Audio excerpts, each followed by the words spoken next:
Bueno, bienvenido Miguel. Muchísimas gracias por tu tiempo, que además tengo que elegir otro mes para el Summit. Ya me estoy empezando a dar cuenta que este mes no es el más óptimo, pero bueno, os pillo con el estrés a tope y eso también hace que estéis muy activos en las entrevistas. Así que eso por un lado está bien.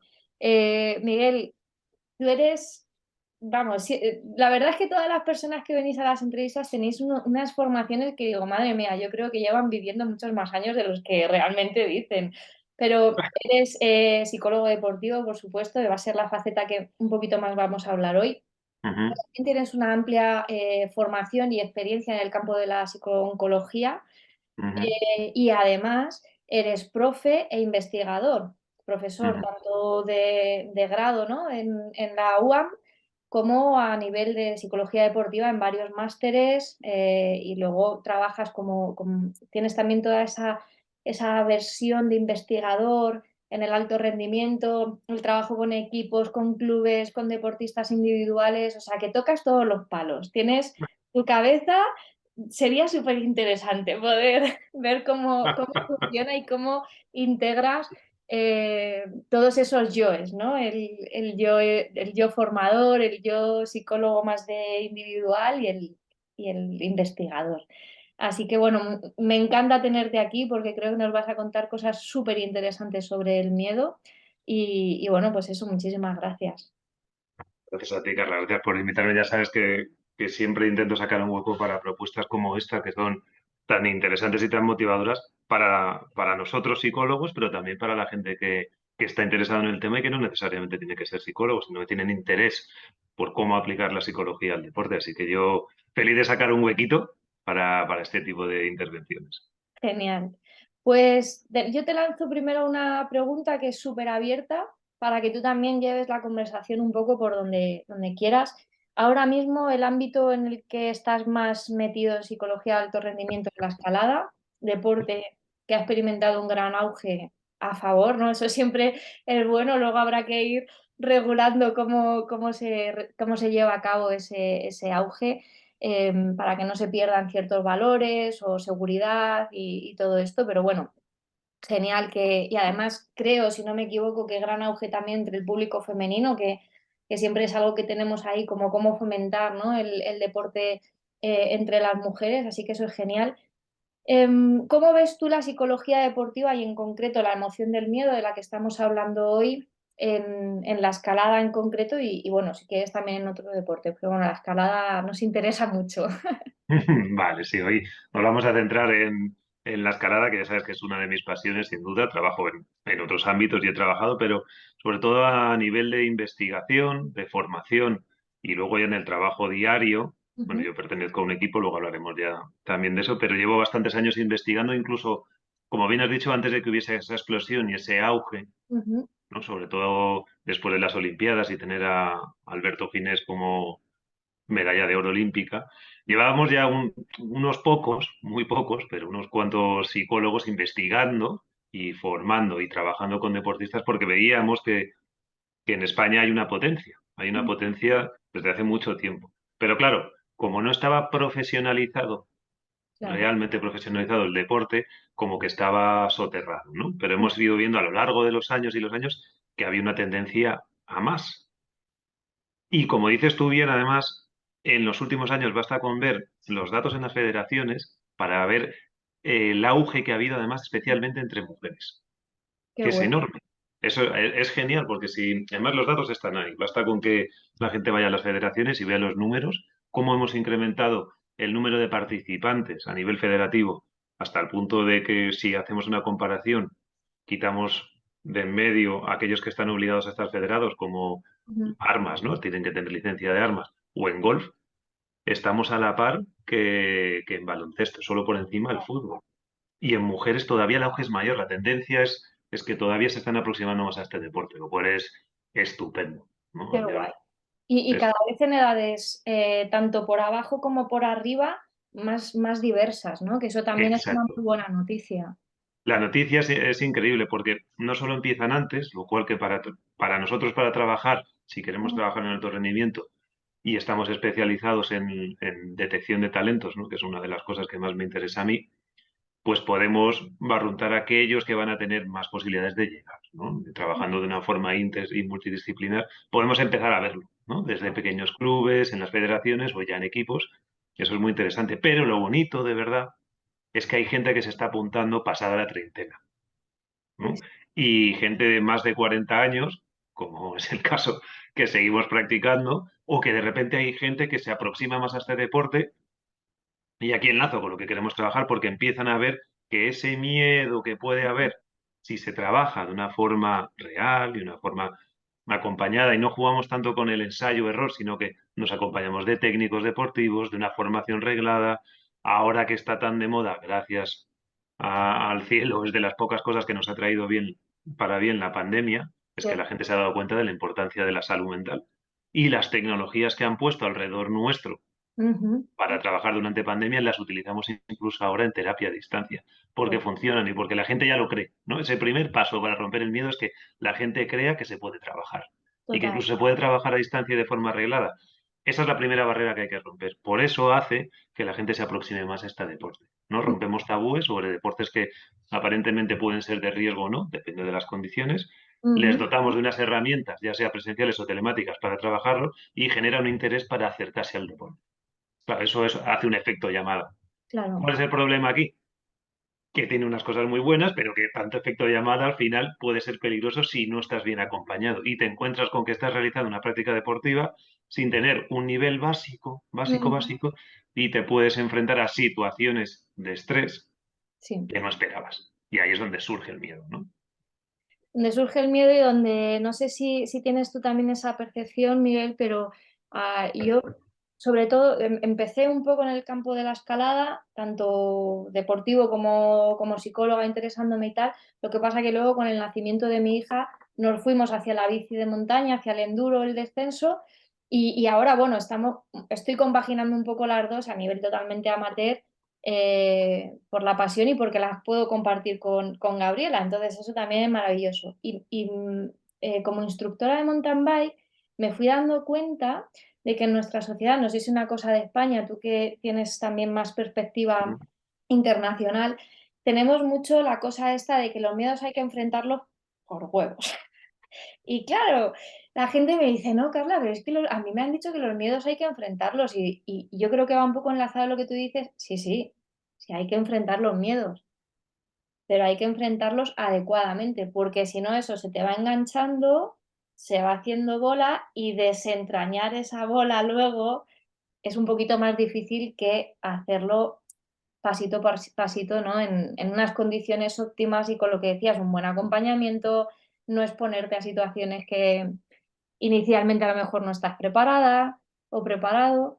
Entonces, no sé si es muy Exacto. idiosincrático de nuestra sociedad o pasa mucho en general. No, no, esto es muy curioso porque tú lo ves y ya en los deportes de montaña en general, los cuales compartimos la pasión, ¿no? Por ambos.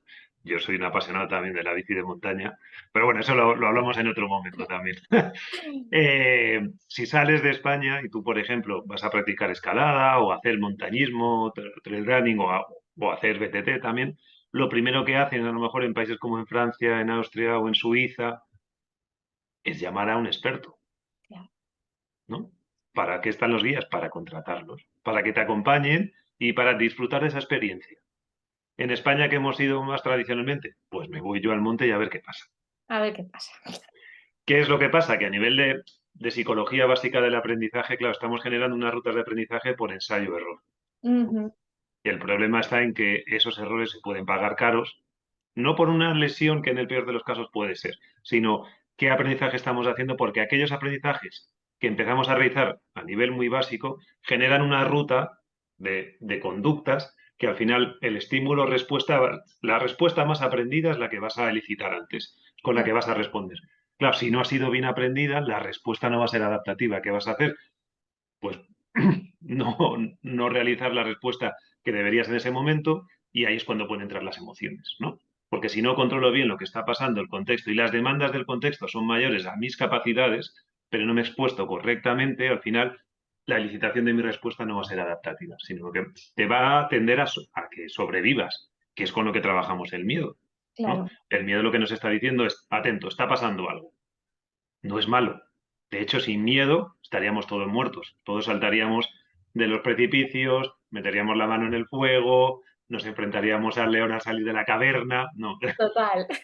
No estaríamos aquí no estaríamos aquí. hablando de esto. Claro, entonces, el miedo es una de las emociones más importantes que tenemos y es buena. Ujú. El problema es que cuando el miedo enciende esa bombillita en la cabeza en una situación en la que no debería haberlo, es cuando empiezan los problemas, ¿no? Claro, y luego Porque, vamos poniendo parches, que es lo que muchas exactamente, veces nos piden, esa pildorita, esa estrategia que puedo hacer cuando ya he aprendido a base de golpes, ¿no? Como se suele claro. decir. Y bueno, ahora que tengo miedo, entonces dame la píldora para quitarme el miedo. Ostras, es que la píldora no funciona tan directamente como nos imaginamos, ¿no? Porque es que además volvemos al origen básico, ¿no? El miedo está ahí para protegernos, para alertarnos, para decirnos que está pasando algo. Tú le puedes poner un parche, pero el miedo te va a seguir avisando, que es su misión. Su misión es avisarte que está pasando algo. El parche solo sirve para parchear esa situación, pero tenemos que aprender como decías tú bien, desenredar esa madeja de aprendizaje, ¿no? Para volver a aprender. Tenemos que reaprender conductas. Y Entonces ahí esto es. a nivel de alto rendimiento, porque esto creo que es muy, muy evidente en deportistas más amateur, que Ujú, vamos aprendiendo muchas veces como podemos, por lo que tú dices, al final haces un acercamiento con colegas o a veces por tu cuenta, bueno, en escalada por tu cuenta es más complicado, pero bueno, incluso ahora sí. con la apertura de rocódromos y demás, es verdad que puede hacerse un acercamiento más individual a la escalada, sobre todo de boulder y tal. Ujú. Eh, pero a nivel de alto rendimiento también os encontráis estas situaciones de aprendizajes que hay que reconstruir, que hay que reprogramar un poco, o vienen ya más colocaditos. Vale, te voy a responder desde el inicio, ¿vale? Y te voy a acabar respondiendo, que a veces esto me pasa muchas veces en clase y dicen, ¿dónde se está yendo Miguel? Pero luego No, vuelvo, no, ¿no? genial, a mí me encanta que os vayáis y luego seguro que nos encontramos. A ver, hay dos cosas aquí, ¿no? La gran diferencia a la hora de trabajar con el miedo o en situaciones potencialmente arriesgadas, situaciones de riesgo, porque ya no es tanto el miedo, sino cómo identificamos el riesgo que puede haber en estas situaciones, ¿no? Cómo trabajamos esas situaciones de enfrentamiento a las situaciones potencialmente Ujú, arriesgadas, ¿no? Bueno, aquellas personas que están aprendiendo una disciplina deportiva donde hay un componente técnico muy grande, ¿no? ujú, Y una exposición a situaciones arriesgadas, tienden a ser más impulsivas ujú, que aquellos que han trabajado más, ¿no? Que son más profesionales o que están trabajando hacia el alto rendimiento. Es decir, ante una situación donde yo no identifico correctamente el riesgo objetivo, ujú. no lo veo, puedo tener una tendencia a aproximarme más a él. Y luego pueden pasar cosas o no. Pero Ya, cuando tú ves a alguien que es muy experto y objetivamente evalúa las situaciones de riesgo, entonces es cuando empieza la parte subjetiva. ¿Decido entrar o no? ¿Y en función de qué? De mis capacidades para enfrentarme. Técnicas fisiológicas, psicológicas, ¿no? mm, Yo decido cuándo entrar cuando veo la dificultad. La gente más amateur no identifica correctamente las situaciones de riesgo y por lo tanto se expone más. claro. Son más impulsivas, ¿no? Entonces hay que trabajar mucho con esa impulsividad. Sí que parecería un contrasentido, pero realmente es lo que se dice a veces, ¿no? Cuanto más sabes de algo, más sabes lo que te falta por aprender, con lo cual tienes esa, no sé si llamarlo humildad o precaución, o simplemente esa conciencia de lo que estás haciendo, ¿no? Exacto. Claro, ahí cuando se va desarrollando es cuando te das cuenta de que algunos deportistas ya que llevan mucho tiempo haciendo esto, dicen, bendita ignorancia, Ya, ¿no? Que las cosas que hacía cuando tenía 14 años no me atrevo a hacerlas ahora. es Pero verdad. claro, es un arma de doble filo, ¿no? Es un arma de doble filo. Entonces, enlazando con tu pregunta y sabiendo esto, realmente cuando empiezas a trabajar ya en alto rendimiento, el miedo siempre existe, es una respuesta adaptativa, es funcional, pero las situaciones donde identifican el miedo no son las mismas que las que puede hacer la población normal o amateur, Claro, no totalmente. son las mismas.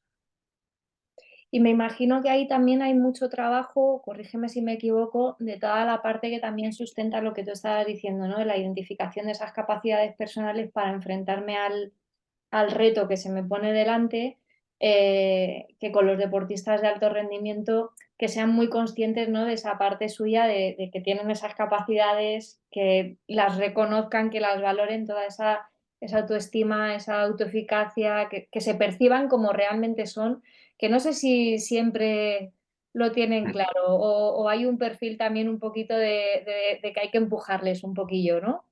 Sí, a todos. A ver, yo cuando empezamos a trabajar en sesión con algunos deportistas que ya están en un nivel muy alto, pero están empezando a trabajar toda la parte mental, se lo decimos, ¿no? La gran diferencia en alto rendimiento entre un deportista y otro es la manera de afrontarte a los problemas. Y Mm, eso tiene que ver mucho con el entrenamiento mental. No vas a llegar a esa diferenciación si no has cubierto la parte física, la técnica, la táctica, por supuesto. Pero una vez que llegamos a ese nivel, y a lo mejor hablamos de pequeños porcentajes en cada deporte, del 15, del 20%, del 10%, es ponderado ese peso. Ese peso del 10% es más pesado que a lo mejor lo que significa ya a ese nivel el 80% que llevas detrás. Lo que marca la diferencia hacia arriba sí. es ese pequeño porcentaje. Entonces, claro, ahí es donde hay que incidir, ¿no? Si el resto de aspectos técnico-tácticos y físicos, por supuesto que no estarías, pero lo que va a marcar la diferencia es ese trabajo. ¿Y hacia dónde se enfoca? Bueno, por supuesto hacia habilidades mentales que tienen que ver con la mejora de la técnica, de la táctica, de la exposición, ¿no? Pero muchas tienen que ver también con, como dices tú, con el trabajo, con la autoestima, con la autoeficacia, con el autoconcepto, con las capacidades que tienes para saber que realmente puedes competir de la misma forma en la que entrenas, ¿no? Y Mm, no vernos disminuidos cuando te presentas a un europeo, a un mundial, o me da igual, puede ser alto rendimiento y también solo a nivel nacional.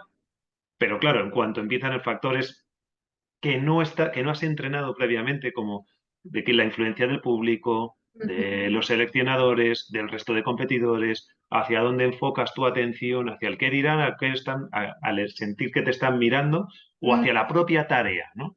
Entonces claro. siempre les decimos, o a la búsqueda del resultado, cuando en verdad la única forma de llegar al resultado es trabajando en la tarea, trabajando en el rendimiento, con tareas específicas que te mantienen el foco atencional en lo que tienes que hacer, que es rendir, y eso es lo que te acercará luego al resultado. Muchas veces el miedo va hacia el easy, easy, o me están mirando, o no consigo el tercer puesto, no voy a hacer podio. Por lo tanto, el trabajo con establecimiento de tareas y de objetivos específicos en Ujú. entrenamiento, en simulacros de competición y finalmente competición, es lo que le da las herramientas para de repente decir, oye, soy capaz de rendir al nivel al que debo y entonces me lo creo. Y ahí es como trabajamos con la autoestima, ¿no? Y es que esa parte de me lo creo es brutal y tan visual, ¿no? Que yo he habido con algunos deportistas en la bici que incluso pues esa videocorrección, ¿no? De tomar una foto y decir, ¿qué ves aquí? Y aquí ves a un ciclista pequeñito encima de su bici. O sea, te has hecho pequeño, te has escondido detrás de la bici y has dicho, es que no quiero ni mirar a lo que viene. Y mira esta diferencia cuando tomas posición, tomas espacio, estás con ese orgullo instaurado de decir, puedo y lo que tú dices, ¿no? Atiendo a lo que tengo que atender y no a otros elementos internos o externos, que depende de donde tengan el foco puesto. Mira, Carla, una cosa de la que acabas de hablar, y así suelto una pincelada para la gente que quiera seguir investigando en esto y con lo que yo trabajo un montón, y a nivel de investigación y luego de puesta en práctica, ¿vale? Ujú, Es con la postura corporal, ujú, ¿no? En las rutinas precompetitivas, durante la competición y en el post también. Y eso tiene que ver mucho con la gestión de las emociones, ¿no? total. En las rutinas precompetitivas, el cerebro, al cerebro no le puedes engañar, lo que le das se lo cree. Entonces, es muy difícil decirle que estás fuerte para competir en cualquier disciplina Sí, y está. estar encogido de hombros, pequeñito detrás de la bici o de lo que quieras, de tu instrumento de deporte, no dejándote ver, encogido entre el resto de... El cerebro está interpretando esas señales.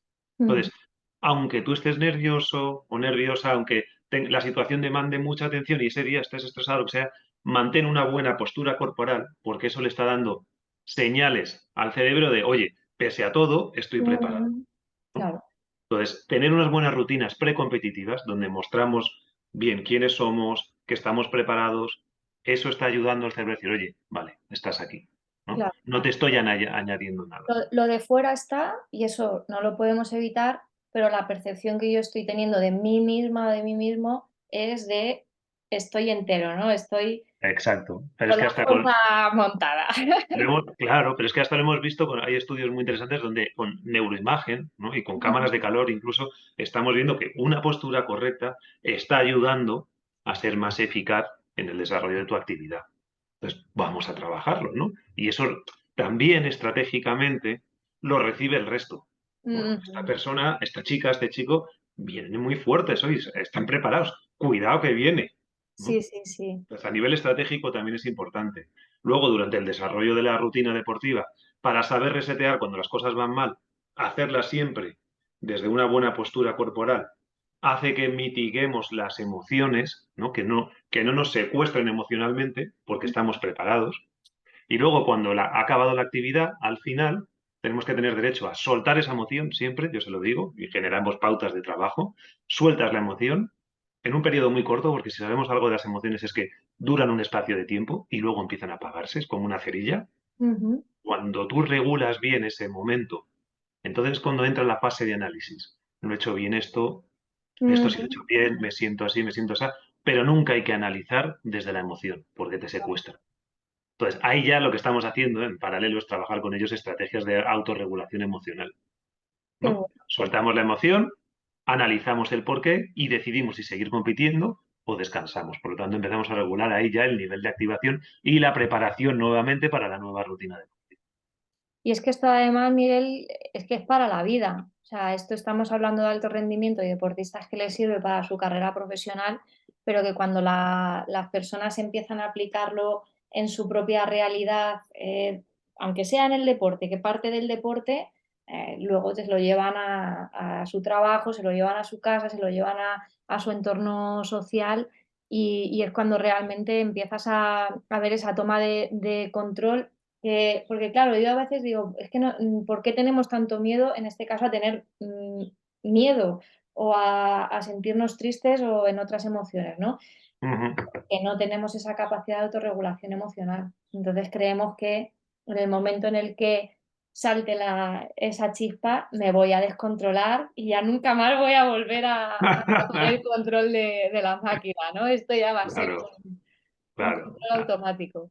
Aparte que es un trabajo precioso porque es donde más se ve el trabajo que hacemos los psicólogos, ¿no? Cuando Ujú. tú ves a un deportista, y esta es la máxima, ¿vale? Y suelto de soltar máximas ya, paro con esto, pero para mí lo más importante es que al final el deportista sea autónomo, que Ujú. no nos necesite más que para corregir algunos engranajes o dar una vuelta de tuerca.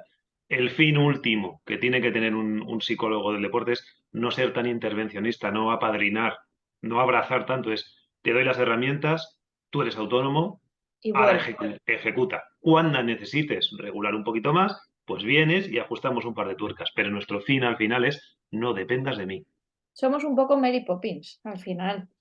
Llegamos Sí, cuando nos necesitan y nos vamos cuando nos quieren. Ese sí, es más o menos el resumen de nuestra profesión. sí, Cuéntanos, sí. Miguel, en estos últimos minutillos que nos quedan de entrevista, un poco el proyecto Sputnik, que yo creo que es muy, muy interesante, porque nosotros, el público, vemos lo que es desde fuera, ¿no? Pero Ujú, toda la injundia que hay detrás, ese equipo que está formado y que estáis haciendo un trabajo, yo diría que sumamente innovador, por lo menos en nuestro país, a nivel por lo menos de escalada. Yo no sé si en otros deportes ha habido algo tan bien formado como lo que tenéis actualmente. ujú. Pues mira, la verdad es que es una propuesta bastante única, como has dicho tú, ¿no? Tanto a nivel general, en España, en cualquier deporte, como ya Ujú. específicamente en los deportes de montaña o más concretamente en la escalada. Pocas veces vas a encontrar que una entidad privada, por el propio ánimo de decir queremos mejorar la Mm, experiencia a nivel profesional, a nivel formativo, a nivel usuario también y a mm. nivel de alto rendimiento, queremos mejorar esa situación general de la escalada en España. Ofrecer algo al usuario, pero permitir a los profesionales también desarrollarse más y a los deportistas de alto rendimiento promocionarse más todavía. Entonces, surge hace unos cuantos años entre un grupo de personas que ya nos conocíamos porque dábamos clases de formación a los técnicos deportivos, trabajábamos con deportistas, pues surge esta idea de, oye, ¿por qué no formalizarlo más bajo Ujú, el gran amparo de Sputnik, que os va a permitir, primero, desarrollar labores de investigación, ujú. pagaros por investigar, Pues, pagaros por formar a otros deportistas y por trabajar con otro en un centro de alto rendimiento como puede ser Sputnik, ujú, con libertad de actuación y para formar a otros deportistas que lleguen a su máxima expresión. Claro, cuando esto surge y de repente dicen, os vamos a dar los medios, pero quiero que esto sea un trabajo inter y multidisciplinar, si lo hacemos bien, nos juntamos fisioterapeutas, técnicos deportivos, entrenadores, nutricionistas, psicólogos, qué y sueño, decidimos, ¿eh? Sueño hecho claro, realidad.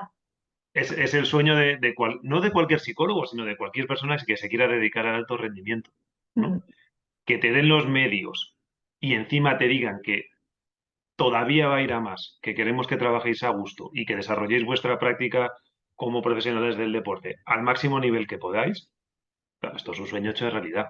Es un sueño hecho de realidad. Es que es una conexión tan fuerte con esa fortaleza del legado, ¿no? De decir, o sea, es que yo amo mi deporte y quiero que crezca, que no se quede, o sea, que sí, que está creciendo el número de participantes y tal, pero ya no es solo en el volumen de cantidad que lo practica, sino en la calidad y la proyección que puede llegar a tener gracias a, bueno, si este proyecto también se visibiliza por otras entidades y empieza también a expandirse, ¿no? Que sería un poco también la idea, ser un poco espejo o portavoz de una buena práctica. Claro, la idea es esa, todo se hace desde las ganas de querer aportar, Ujú, y que esto no suene a cliché, pero es que esa es una de las frases fundacionales del proyecto. Cómo aportar a la comunidad de escaladores, a los deportes de montaña, cómo mejorar la experiencia y cómo dejar un legado para que esto siga creciendo, creciendo y creciendo. Y realmente es un concepto muy, muy altruista, porque están ofreciendo, no están recibiendo nada a cambio, nada. claro. ¿Mm? Sí, que es pues eso, la propia pasión, el amor por el deporte que te termina recompensando a nivel personal. Quizá el económico aquí queda en otro Ujú. plano, que parece que hoy en día solo nos movemos si hay una recompensa económica, pero luego te encuentras con proyectos como este, en el que no, es esa propia vivencia del deporte y el querer que siga avanzando. A mí la Ujú. verdad que me encanta, me parece brutal y creo que es digno de compartirlo y comentarlo y que se amplíe, ¿no? Mucho, todo lo posible. Muchas gracias. Y esto no está exento de un trabajo enorme, ¿eh? O sea, hay tres palabras que siempre las ponemos encima de la mesa, que es compromiso, actitud y trabajo. Ujú, Es, son tres palabras que definen muy bien lo que estamos haciendo. Estamos continuamente hablando todos los días, fines de semana las competiciones, entre semana trabajando en los entrenamientos presenciales, online. O sea, realmente hay mucha pasión, pero sobre todo es compromiso. Más que motivación, que la hay, es el compromiso, porque la motivación sin compromiso al final solo se queda en las ganas. Y aquí total. hay un nivel de compromiso por parte de todos, con mucha actitud y sobre todo mucho trabajo. Qué bueno. Qué maravilla, pues nada, yo espero seguir sabiendo de las entrañas del proyecto, que creo que se puede aprender muchísimo y tratar de llevarlo en la medida de lo posible a todos los ámbitos que se pueda, porque es algo muy fácil, o sea, fácilmente, entiéndeme, generalizable, aplicable Ujú. y con sentido en muchos ámbitos. Luego ya lo de fácil no, eso ya lo fácil, fácil no es, pero desde luego importante sí que lo es. Así que, pues, Miguel, muchísimas gracias por tu tiempo, por todo lo que nos has contado, que es súper interesante. Y nada, bueno, espero poder contar más veces contigo para otras liadas, en otros Cuando momentos, quieras. que estés con menos lío, aunque no sé si eso existirá realmente. Bueno, esperemos que sí, esperemos que sí. Bueno, muy bien. Bueno, muchas Nada, te gracias, mando un Alba. abrazo enorme y muchísimas gracias. Un abrazo muy grande. Hasta luego.